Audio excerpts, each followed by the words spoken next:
Yeah, happy not to concede so late within the game. I thought the boys, especially in the first half, I think we played some really good football and broke Central Coast down.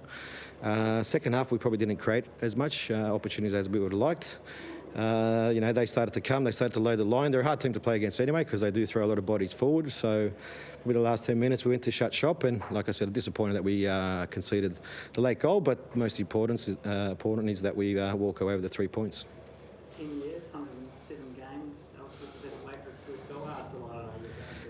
Yeah, delighted. Alex was buzzing. You could see in the celebration how excited he was when he scored the goal. So, I'm pleased for him. I'm happy for him, and he's helped the team get the result that we need. And are you happy with the way Oscar Zavada's tracking as well? I remember asking you in pre-season, when you look at his goal scoring record, it hadn't been great in previous seasons. You said he was going to be the potential to be a lethal goal scorer, so we need to show him. I think you might see that every player that we bring into Wellington Phoenix ends up shining and becoming better at what they do. I don't know if it's got to do anything with the coaching, but I think it comes down to the player, willing to learn, willing to become better at what they do, and he's one of those guys that's. We like I said, we come with the right frame of mind to be successful. Those are the type of the players that we look for, and look, at he's heading in the right direction. The main thing is, it's important that he scores goals for us, but also physically he gave us a lot without the ball today, so he plays an important role.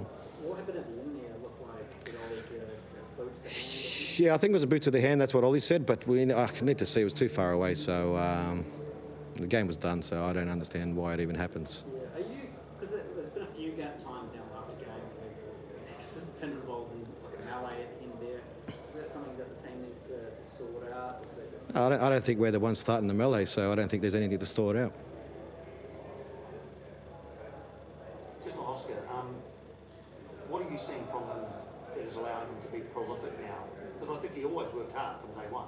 What are you seeing from him that's allowing him now to score goals? Well, what's very important is pioneer the information that we give him, the analysis that we do on the opposition, where the spaces will be. We're trying to obviously teach him to use his attributes. He has size, he has presence, he makes some good runs in the box. For a big guy, he's quite mobile.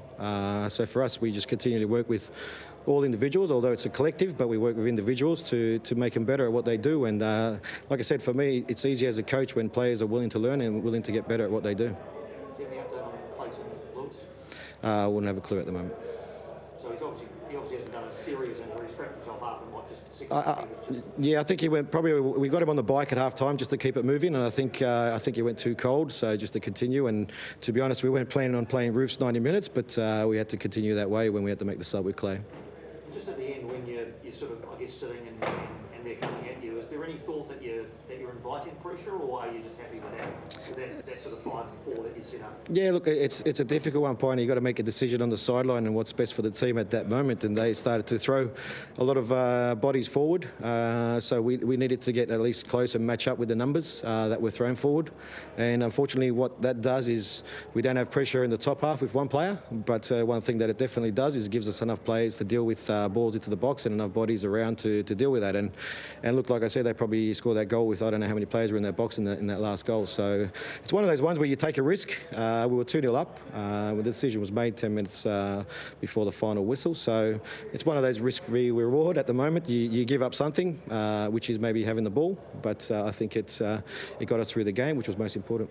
I'm not sure, you probably don't see the game. I'm sure you've seen the result. The women winning 5-0 today, their first one of the season. How happy are you for your counterpart, Natalie Lawrence, that she's chalked up her first one? I'm very happy for Nat.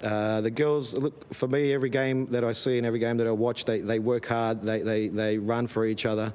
And for me, I'm very pleased for Nat and her team. I think they played a fantastic game. I watched from in the tunnel as much as I could as the game was going on. So, look, the reality is things are a process. Things don't happen overnight. Unfortunately, in football, everyone just wants to be part of the outcome, but there's a process to get to a certain point. And sometimes, we don't have the time as coaches to get that outcome that we need, but, things may take a little bit longer to get there, but as long as I believe there's a process, and I think Nat's got a good process and working with the girls, and hopefully they can continue that. So it's not an easy job. It's not an easy job being a coach on the sideline, but look, for me, a fantastic result, and hopefully they can continue that. Perfect. Thank you, Ufuk. Thank you. Appreciate it. Thank you. Cheers. Good, thanks, John Palmy.